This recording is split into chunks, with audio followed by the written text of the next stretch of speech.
بسم اللہ الرحمن الرحیم۔ السلام علیکم ورحمۃ اللہ وبرکاتہ۔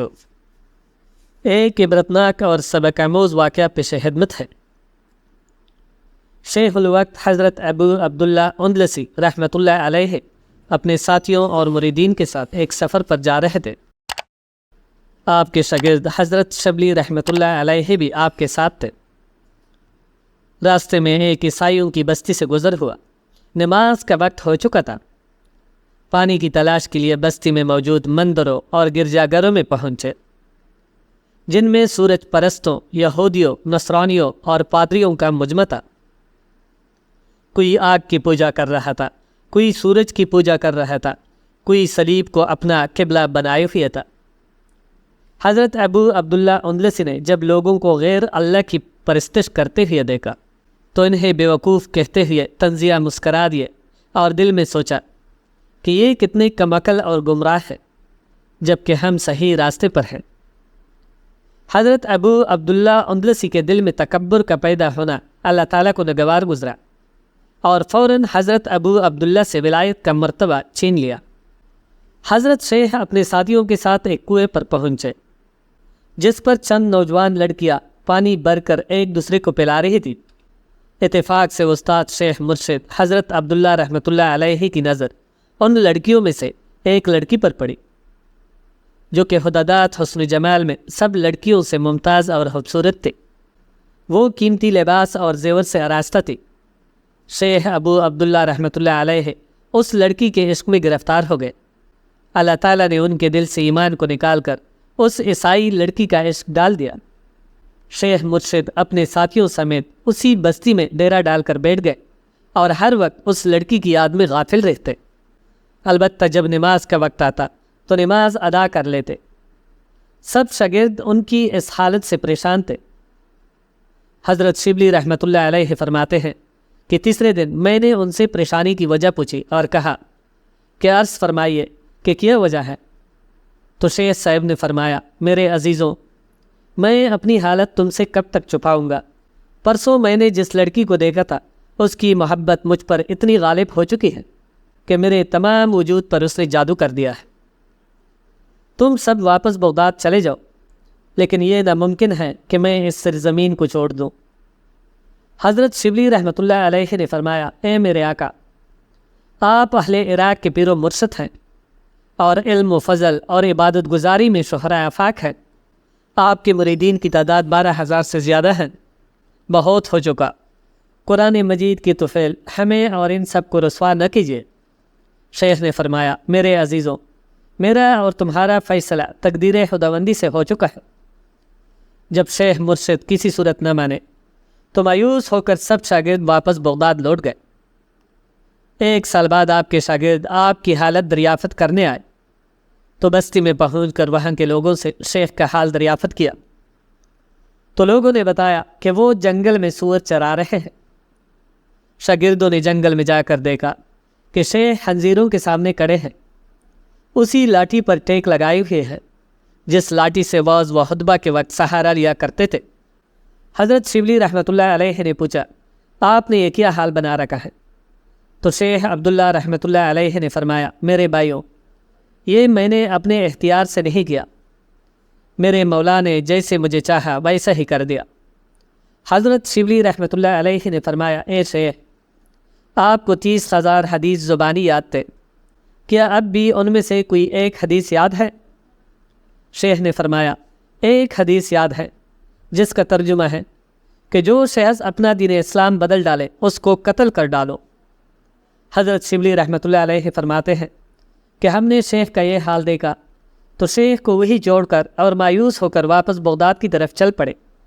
ابھی ہم کچھ دور ہی پہنچے تھے کہ تیسرے روز اچانک شیخ عبداللہ اندلسی رحمۃ اللہ علیہ کو اپنے آگے دیکھا، جو کہ ایک نہر سے غسل کر کے نکل رہے ہیں اور بلند آواز سے کلمہ شہادت پڑھتے جا رہے ہیں۔ اس وقت ہماری خوشی کا کوئی ٹھکانہ نہ رہا۔ حضرت شبلی رحمۃ اللہ علیہ نے پوچھا، آپ بیان فرمائیے کہ شدید انکار کے باوجود آپ کا واپس آنا کیسے ہوا؟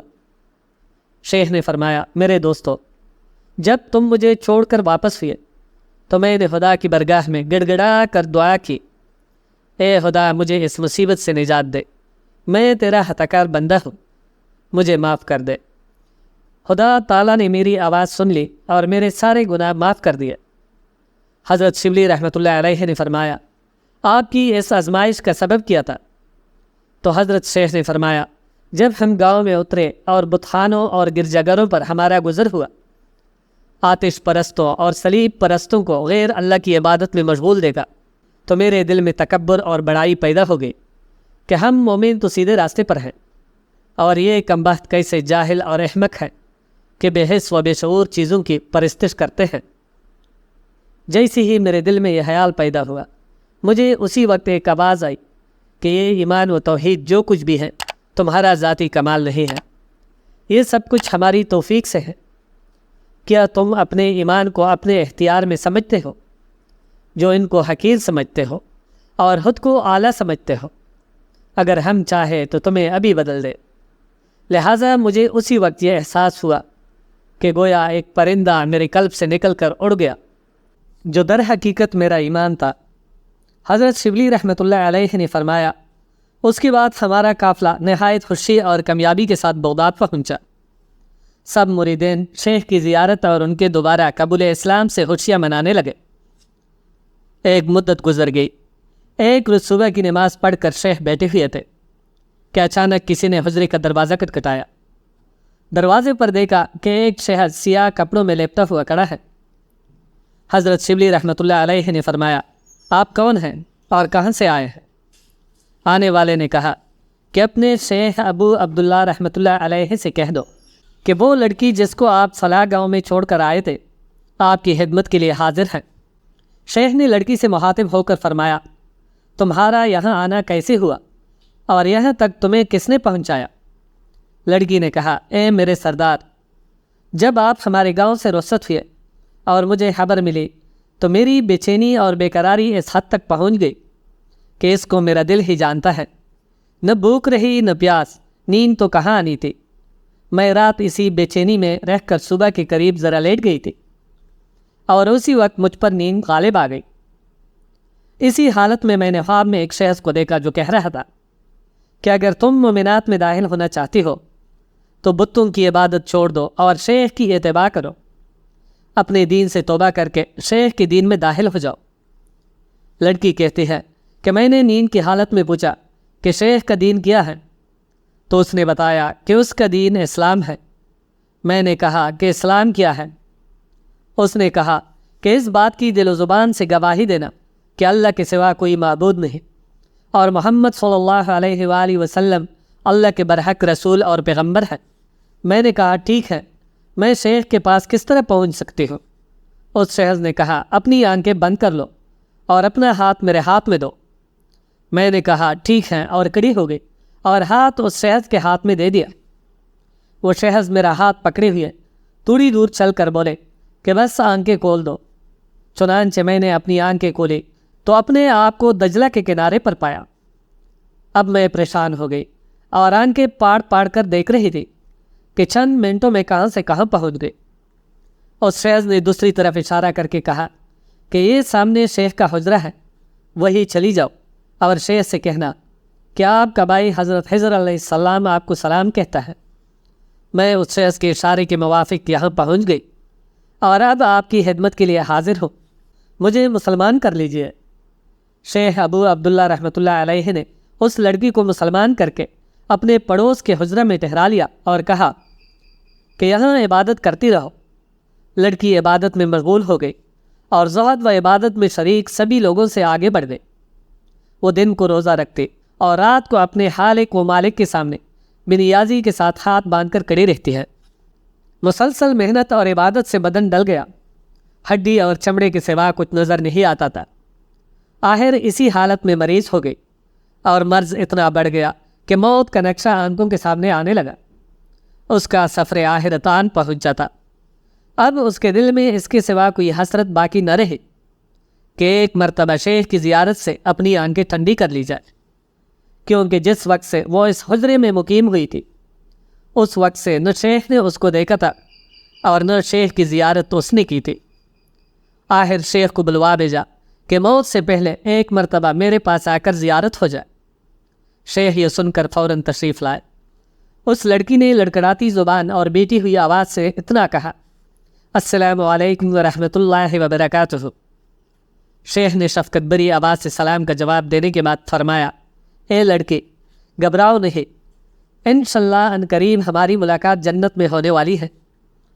لڑکی شیخ کے یہ کلمات سن کر خاموش ہو گئی اور اس در فانی کو ہر بات کہہ دیا۔ شیخ اس لڑکی کی وفات پر غمزدہ ہوئے۔ شیخ کی حیات بھی دنیا میں چند دنوں سے زائد نہ رہی۔ حضرت شبلی رحمۃ اللہ علیہ فرماتے ہیں کہ چند ہی روز کے بعد شیخ صاحب اس عالم فانی سے رخصت ہو گئے۔